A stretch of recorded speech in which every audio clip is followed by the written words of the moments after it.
सङ्काशं काश्यपेयं महाद्युतिं तमोरि सर्वपापघ्नं प्रणतोऽस्मि दिवाकरम्।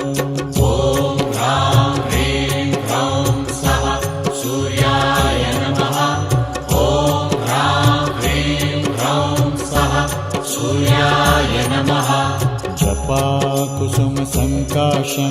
काश्यपेयं महाद्युतिं तमोरि सर्वपापघ्नं प्रणतोऽस्मि दिवाकरम्।